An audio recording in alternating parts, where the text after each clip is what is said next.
Ok, fellows, essa é a estação Papa Uniforme 2, Sierra Romeo Zulu, meu nome é Silvio Pinheiro. No vídeo de hoje, um pequeno review de um antigo gerador de sinais RF da RCA Victor. Se trata do modelo WR50B. Bom, faz uns anos que eu adquiri esse equipamento, é um equipamento 100% valvulado. Comprei aqui no mercado nacional mesmo. Na época paguei um preço bastante interessante, compatível com o valor dele no mercado internacional. Porém, tive que fazer algumas revisões no funcionamento dele para ele voltar a ser confiável novamente como equipamento de bancada. O que é um gerador de RF? Algumas pessoas que acompanham aqui no canal vêm da área de áudio e não estão muito acostumadas à área de radiofrequência. E também o contrário. Há uns anos atrás eu fazia a maioria dos vídeos na área de radiofrequência. De uns anos para cá comecei a trabalhar também com áudio valvulado. Então acaba sendo que alguns reviews de equipamento, parte das pessoas que visitam o canal não conhece e outras partes conhecem. Para o pessoal que não conhece, eu vou dar aqui uma explicação bem conceitual, bem básica e bem rápida do que é um gerador de radiofrequência. Um gerador de radiofrequência, um gerador de sinais, ele produz a faixa das oscilações entregues por essa tomada aqui na frente, por esse jack, no espectro não de áudio, não daquilo que a gente ouve, mas no espectro de ondas eletromagnéticas, no espectro de radiofrequência. Especificamente, esse aqui começa em 85 kHz, ou como se diz, respeitando a idade do garotão aqui, 85 quilociclos. Ele parte de 85 quilociclos na banda A. Tem uma chave seletora, que conforme você modifica essa chave seletora, A, B, C, D, nessa porta de cá, vai produzir sinal de radiofrequência. Ele começa na banda A, de 85 kHz a 200 kHz.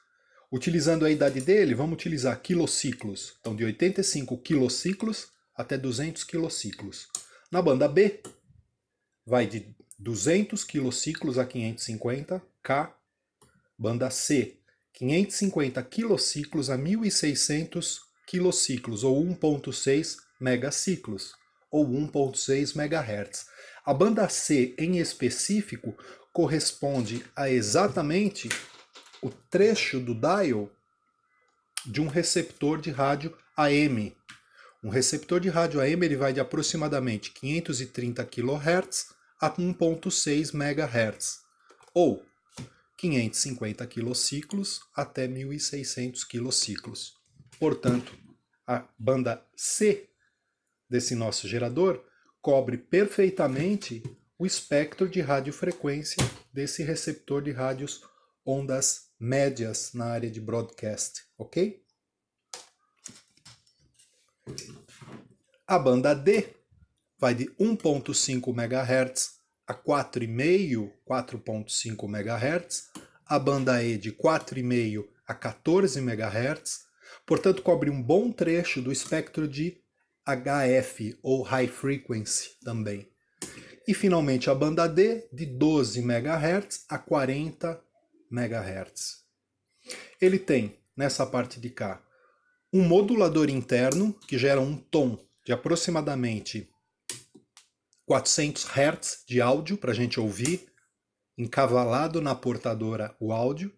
Pode conectar um modulador externo e tem um sistema de sweep, basicamente que ele varre frequências de 450 quilociclos a 10.7 megaciclos, utilizados para ajustes de frequência intermediária de antigos equipamentos de áudio. Frequência intermediária, basicamente eu vou deixar um link aqui embaixo no nosso canal de outros vídeos que eu faço o alinhamento de um pequeno rádio, um receptor de ondas médias também, e lá eu falo um pouquinho melhor o que é isso de frequência intermediária. Vamos se concentrar apenas no review técnico do equipamento, que vale a pena, ok? Tem também na parte de cá duas chaves de atenuação de sinal, onde você tem simultâneo a esse potenciômetro o ajuste de atenuação de radiofrequência que sai por essa porta, e também tem um soquete para você conectar cristais osciladores, como por exemplo esse aqui, um antigo cristal oscilador de 5 MHz. Você adiciona e conecta ele aqui, ó, nesse soquete. Cabe perfeitamente, né?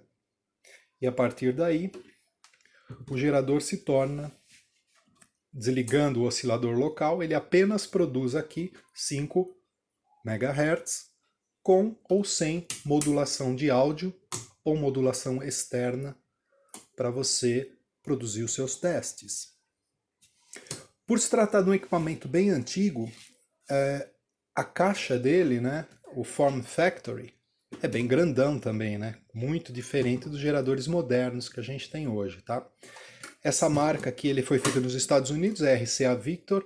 A qualidade do painel é uma coisa espetacular, não sei se dá para notar por aí, que toda a estampa dele aqui é em baixo relevo. É incrível a qualidade que eram feitos esses equipamentos. É por isso que eu ainda sou um grande apaixonado por tecnologias vintage. Pela qualidade, né? Podem notar aqui, ó, o tipo de pintura utilizada no gabinete é aquela chamada pintura martelada, né? A alça de baquelite está em pleno funcionamento também. Obviamente eu fiz já a troca do cabo de força, né? Não é necessário utilizar cabo de 3 vias, tá? Isso aqui era uma outra era, era um outro mundo. Tem alguns números de série aqui dele. Eu quero mostrar a parte de dentro para vocês, tá bom? Já deixei aqui previamente desmontado, só para vocês enxergarem a coisa aqui como um todo, tá?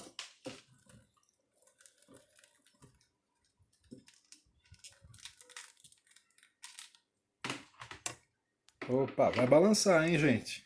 Vai balançar um pouco aqui. Deixa eu ajustar para vocês aqui. Tudo bem. Ok.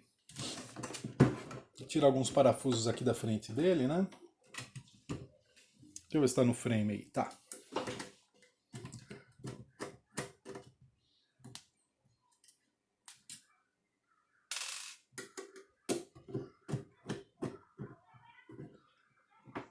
Tem coisas que o vídeo não passa. Uma delas é cheiro.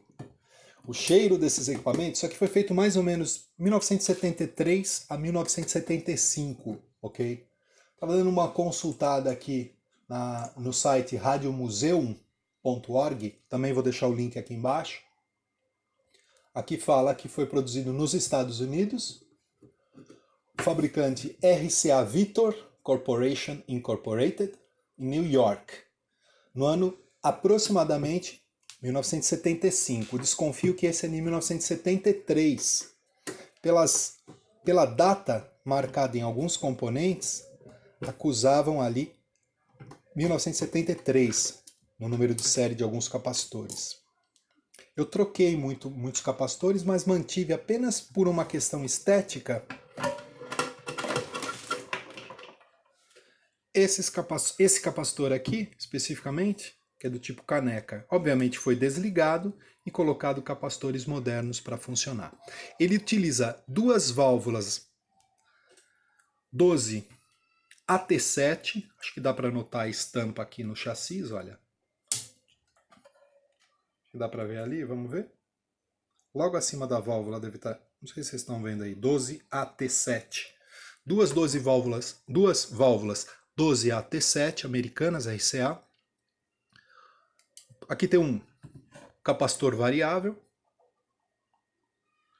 um transformador de força e um transformador para o oscilador de 400 Hz. A função, isso aqui não é um choke, tá? É um transformador que é utilizado numa parte do circuito para produzir o tom de áudio que modula a portadora em RF que ele gera. O detalhe das construções dos slugs, né, das bobinas aqui, é uma obra de arte. A maneira que isso aqui era construída de forma a otimizar e manter estabilidade dos osciladores é uma coisa incrível, né? O uso dos fios sólidos, eles têm um propósito. Obviamente, dentro de um contexto histórico, era o que se tinha na época. Porém, o fio sólido dentro desses equipamentos traz aos equipamentos de radiofrequência uma certa estabilidade. Uma vez alinhado todo o conjunto, uma pequena variação, muitas vezes na posição de um fio sólido, ou um fio numa determinada posição que ele foi colocado e feito o alinhamento, ao mudar de posição, pode sim induzir uma certa interferência nos ajustes feitos desses equipamentos. Então era muito comum utilizar o fio sólido em equipamentos de radiofrequência para manter estabilidade de frequência. Apenas isso. Ok? Atualmente, obviamente, você usa outras técnicas, placas de circuito impresso e outras maneiras para se montar circuitos estáveis no que se diz respeito à oscilação, mas antigamente era dessa forma que era feito, principalmente equipamentos baratos como esse, tá? Eram equipamentos laboratoriais, mas de uma série, uma linha, vamos dizer assim, bastante barata. Não pensem que isso aqui é tecnologia de altíssima qualidade, inclusive para a época. Não, não é. Existiam outros fabricantes com um cuidado técnico bastante superior. Tektronix, própria Tektronix é um exemplo disso, né? Quando você olha os equipamentos produzidos pela Tektronix em anos similares, você vai encontrar uma diferença muito grande desses equipamentos mais, digamos, modestos que atendia ao mercado de principalmente robistas da época, tá? Não era utilizado numa bancada industrial, de uma linha de produção, isso aqui. E sim dentro da casa do robista. A RCA fez alguns séries, a própria Labo teve uma série interessante de equipamentos nesse sentido, a Eico, a própria HitKit, eram equipamentos a princípio de robistas. Não eram equipamentos de bancada, como por exemplo a Philips fazia, a própria Tektronix, como eu já falei, a National, né? A Hewlett-Packard, a HP, National nem tanto nessa época, mas a Hewlett-Packard, o HP fazia bastante coisas com uma qualidade altíssima e estabilidade. Bom, basicamente ele usa componentes da época, resistores de carbono, todos eles foram checados, estão funcionando.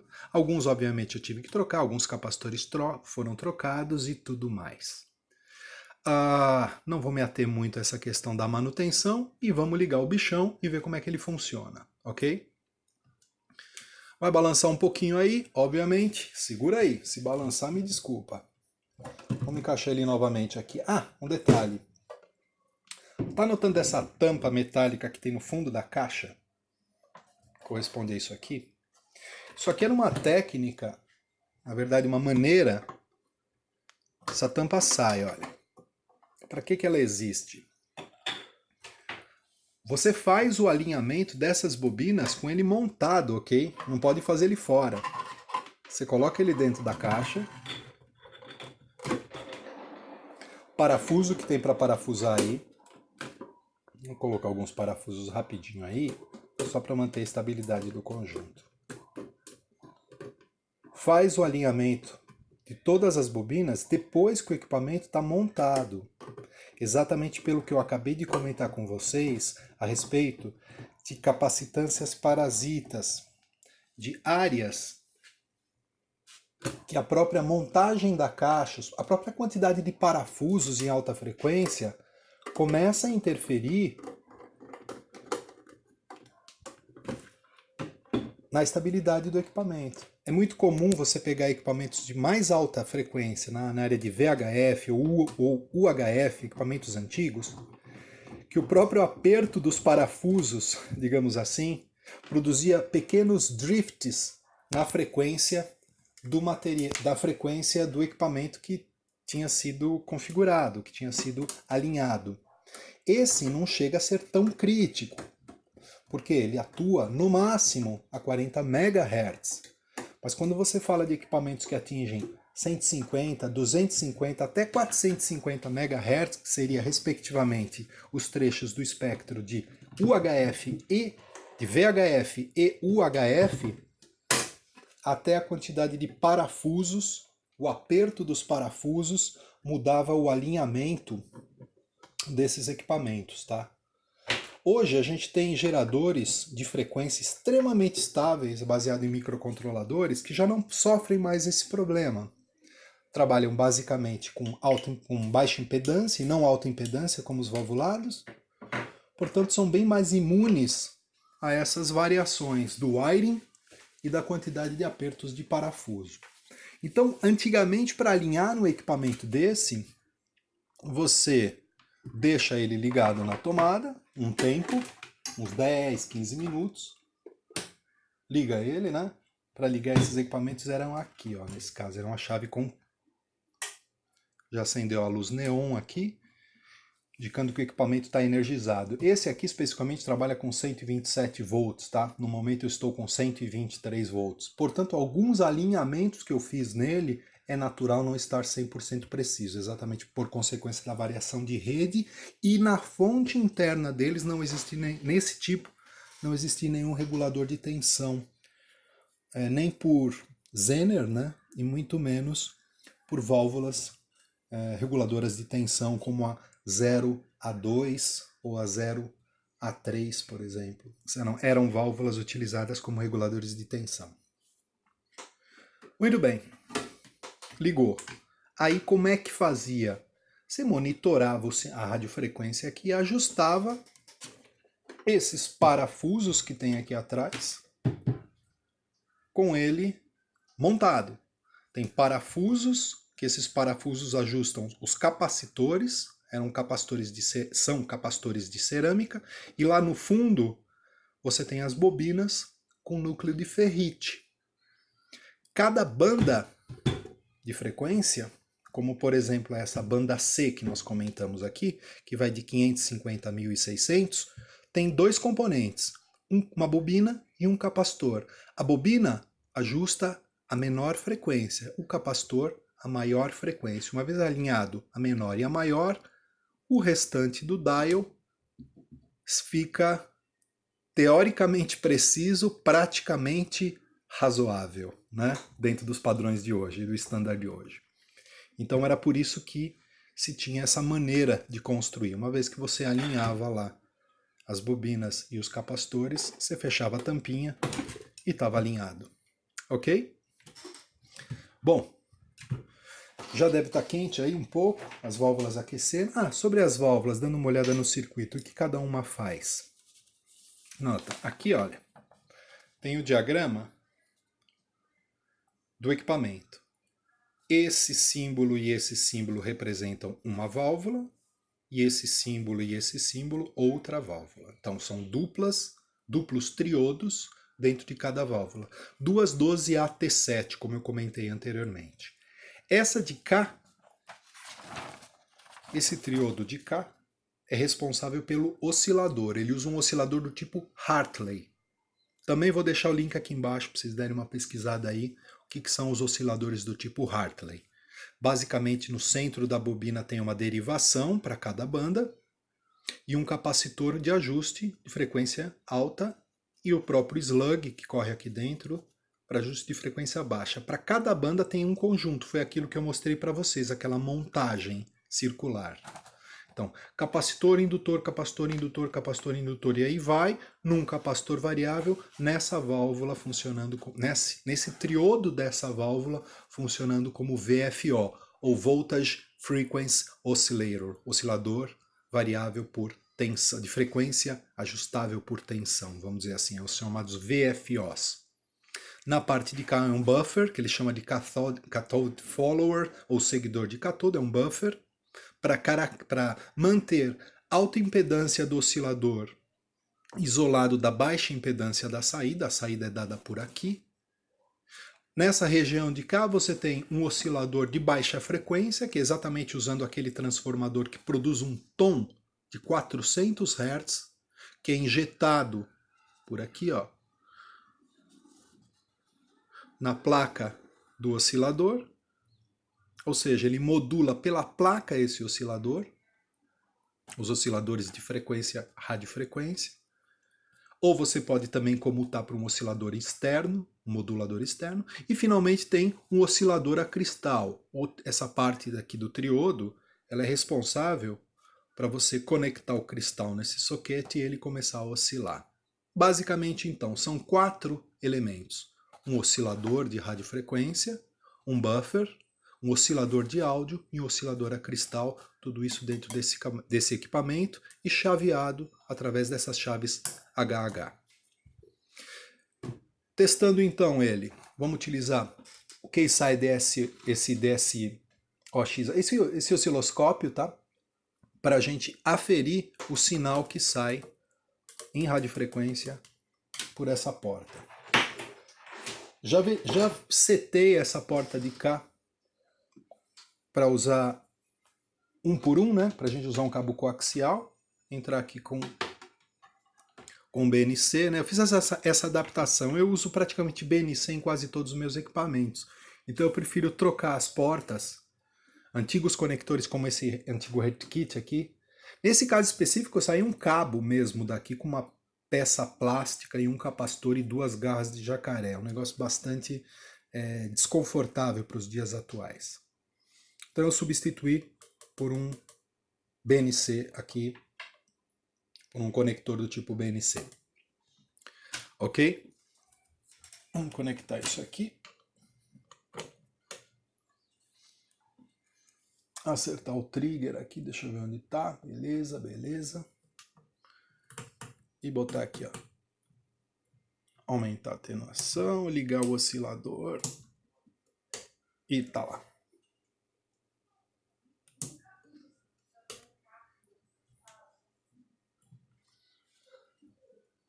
Bom, nesse momento, esse é o sinal gerado na banda A.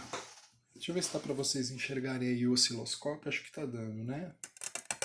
Ok. Vou botar um pouquinho mais perto aqui. Deixa eu ver o melhor frame para vocês. Here you go. Tá lá.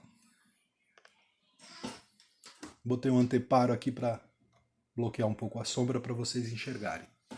Eu tenho no momento 800 milivolts aproximadamente de tensão RMS desse sinal.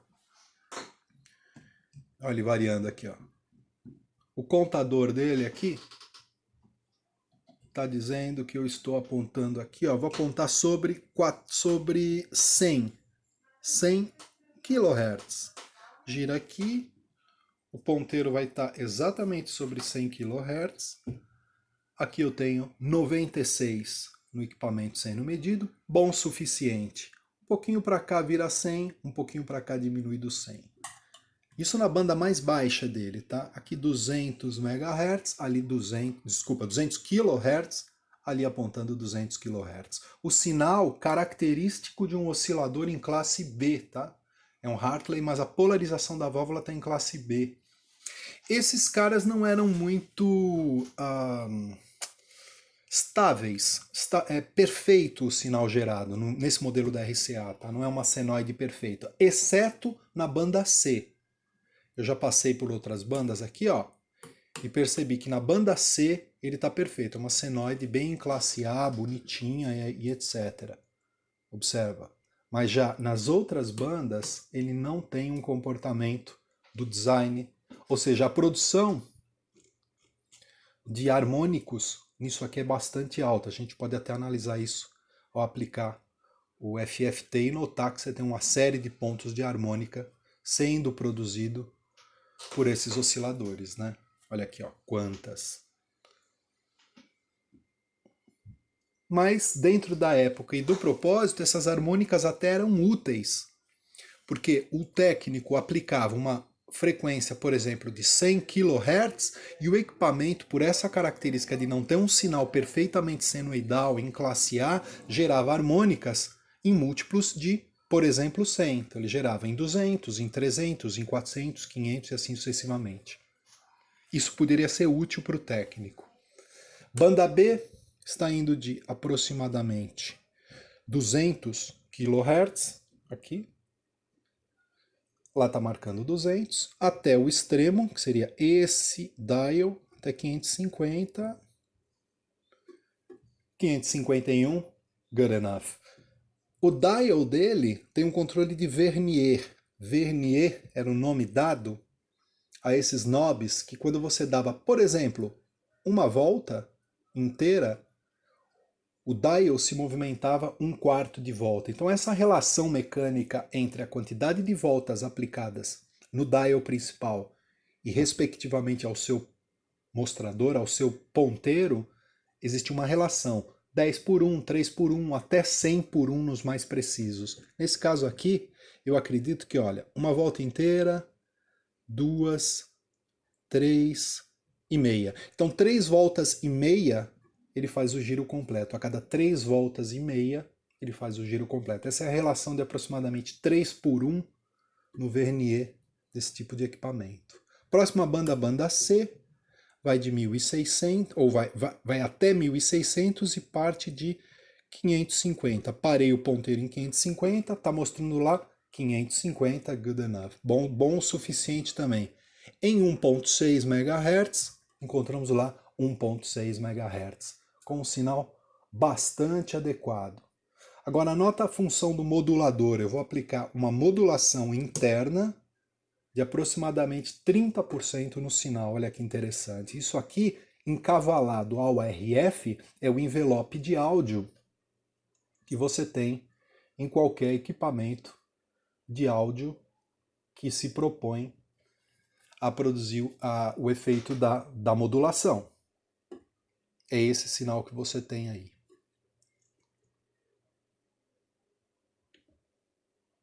Tá lá. Qual a modulação? Sem modulação, o sinal é bem puro. Deixa eu aumentar um pouco o brilho aqui para vocês enxergarem. Com modulação, tá lá. Saltando para a próxima banda, banda D, 1.5 MHz. Deixa eu tirar o modulador dele. 1.5 até 4,5 MHz. 4.40, 4.49, tá ótimo. Banda E, 4,5 até 14 MHz. No centro aqui, estou marcando 8 MHz ali. Aqui eu tenho 8 MHz. Portanto, com uma precisão incrível para a época que isso aqui foi feito. E a última banda, nota a amplitude menor, isso é um defeito desses equipamentos, eles não têm controle de ganho, automático de ganho, eles não garantem na saída a mesma amplitude de sinal. Não é, por exemplo, como você pega um equipamento mais moderno, que você digita lá 50 mV. Então não importa a frequência, a largura de banda continua com 50 mV. Esses caras não tinham nenhum tipo de amplificador de erro, nem um mínimo controle de largura de banda. De certeza que a amplitude é igual para todo o espectro. Hoje é natural qualquer equipamento barato ter isso. Isso é o mínimo que a gente espera de um equipamento de radiofrequência, por exemplo. É a integridade na amplitude do sinal. Obviamente que se você tem um outro equipamento como esse medindo junto, ele se torna uma ferramenta interessante, porque você vai lá e compensa, aumentando ou diminuindo essa intensidade de sinal. Mas nota, isso também é uma característica da válvula. Eu tenho 6 mV na frequência mais alta dele, com o máximo de amplitude. Em 40 MHz eu tenho 4 mV praticamente. Já se eu coloco na banda lá de baixo, que é aquela banda que vai oscilar entre 85 e 200 kHz, o sinal já bate, em vez de 6 mV, 600, 800, chega até 800, dependendo da frequência aqui, ó. Milivolts, 730 milivolts. Então, é muito diferente a amplitude das respectivas e várias bandas, olha, em relação ao espectro de frequência. Realmente isso é um problema desses equipamentos antigos, mas se você conhece e sabe corrigir, dá para conviver numa boa. Essa chave, então, liga e desliga o oscilador. Essa aqui, ó, desliga e liga o oscilador local, que corresponde a esse trecho do circuito aqui. As bobinas, né, os circuitos tanque, o capacitor variável e o primeiro trio do oscilador, fazendo um circuito do tipo Hartley, um oscilador do tipo Hartley. Então ele desliga. Essa chave aqui, ó, tá nesse ponto. Ele desliga o envio dessa informação para os próximos estágios. Na verdade, ele não desliga nada. O que ele faz é desligar a tensão de placa do oscilador. É mais simples ainda. Ele simplesmente desliga a tensão de placa. Aqui. Então, nessa chave aqui, passa lá os seus 150 volts, né? É bom ter atenção a fazer a manutenção nela. Essa chave de cá São 3 posições: modulador interno, como eu já mostrei, externo, que você pode ligar aqui o sinal de um equipamento externo, ou sweep, que ele vai fazer uma variação de frequência utilizando um pulso de 60 Hz da rede elétrica.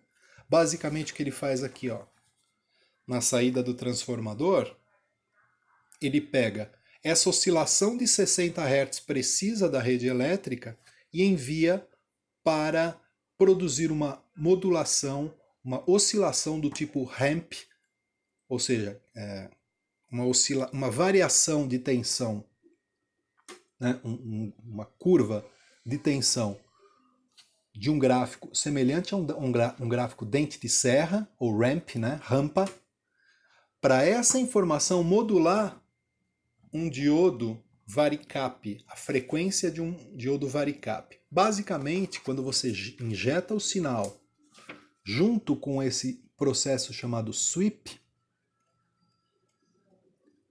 você produz pulsos, bursts, né?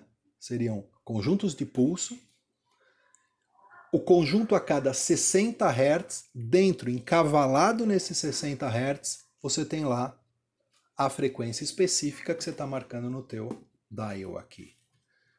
Por exemplo, se eu coloco aqui em 1 MHz, no modo sweep, ele vai modular o sinal de 60 Hz da rede, ou seja, a cada 1/60 segundos tem um burst, um pulso, né? Um jato, vamos dizer assim, e esse jato é modulado por uma frequência de 1 MHz. É uma forma de também produzir um tipo de modulação para você ouvir no equipamento, ou também criar um conceito chamado marker de FI, de frequência intermediária. Você marcar no osciloscópio um determinado ponto da frequência intermediária, ter um design característico da curva de marker e fazer o alinhamento de canecas de FI, bobinas de FI, e um assunto um pouquinho fora do escopo desse vídeo.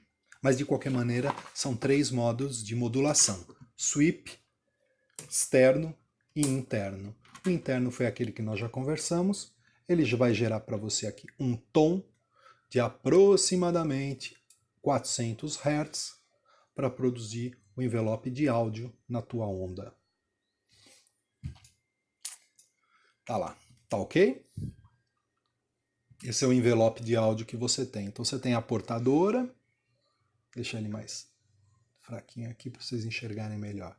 Você tem a portadora, que é essa frequência de, no caso, 1 MHz, modulando o envelope dela, um áudio de aproximadamente 400 Hz, que é o gerador dele. Finalmente, vou desligar o oscilador e vou encaixar um cristal para vocês verem o marker, a marcação dele ali do cristal. Então eu tenho aqui, ó, um cristal de 5 MHz, já apareceu um sinal ali. Vamos ver como é que é o sinal gerado por um cristal. Tá aí. Exatamente 5 MHz. Encaixei aqui embaixo o cristal, tá bom, gente? Ó, essa parte de cá. Quando a gente tira o cristal, para o oscilador. Pode testar também filtros de cerâmica. Esse aqui é um filtro de cerâmica de 455 kHz. Também utilizado em rádios, ó. Colocou lá. Ó que bonitinho o marcador dele. Um outro cristal aqui que eu coloquei, 10 MHz, um cristal mais moderno, entre aspas. Tá lá o nosso marker de exatamente 10 MHz. Apesar dos anos terem passado por esse antigo equipamento, ele continua sendo bastante útil na nossa bancada, né? Para finalizar um último teste aqui, eu vou colocar apenas por proximidade esse receptor. Vou ligar esse receptor na frequência que ele cobre. E vocês vão perceber a interferência do gerador. Ver se dá para ver aí. Acho que dá, né? Beleza. Tá ali. Aqui está o gerador. Aqui está o receptor. E vamos ver as respectivas frequências interferindo no rádio, para vocês perceberem. Ao ser recebido o sinal de RF no rádio, como muda o padrão de recepção e também perceber o modulador interferindo no rádio, ok? Vou desconectar ele do osciloscópio. Vou ligar aqui um outro, deixa eu ver se eu acho um outro cabo, apenas para fazer o papel de antena. Deixa eu ver se eu tenho aqui, só um minutinho. Tem um cabinho aqui maroto e feito para isso. Tá aqui, ó. Esse cabo. BNC de um lado, garra de jacaré do outro. Como eu coloquei aqui na saída dele já um capacitor, um pequeno capacitor, para isolar, desacoplar o sinal dele de equipamentos externos, eu vou fazer um pequeno loop aqui, ó, de acoplamento e colocar em volta aqui, perto de onde sabidamente está a antena interna do receptor. E a partir daí, a gente consegue ouvir o nosso amigo funcionando. Primeira coisa então, deixar aqui, ó, intensidade máxima de radiofrequência.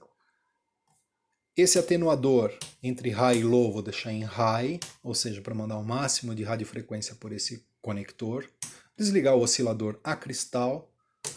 Inicialmente desligar o modulador e ligar o VFO, que é exatamente ligar o oscilador. Está na banda C, que vai de 550 a 1.6. Vamos ligar o nosso rádio.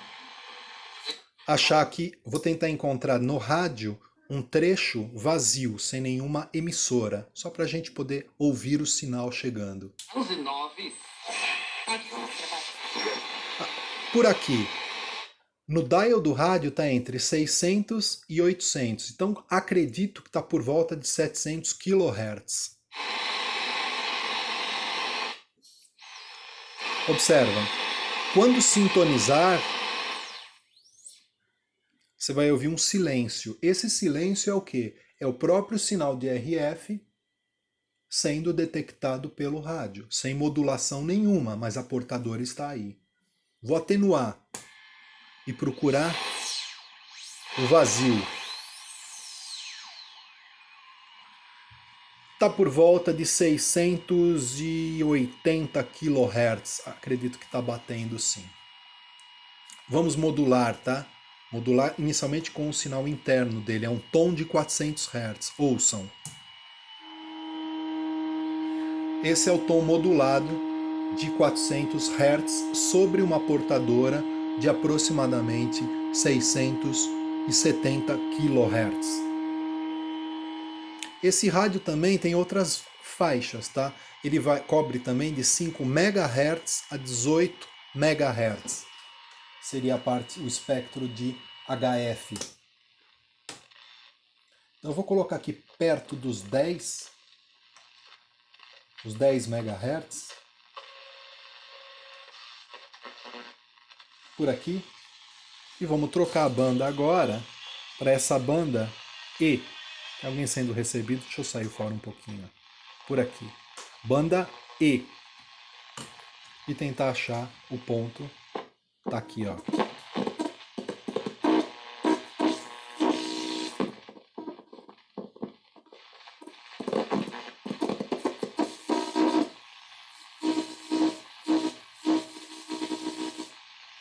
Baixar um pouco a modulação, a intensidade do sinal e tentar ajustar.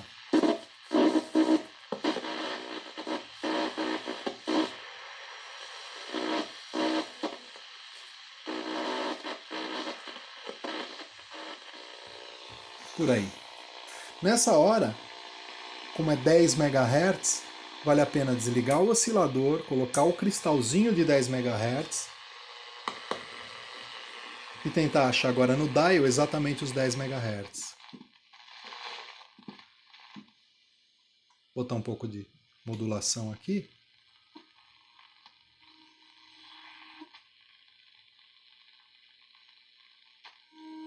Tá aí.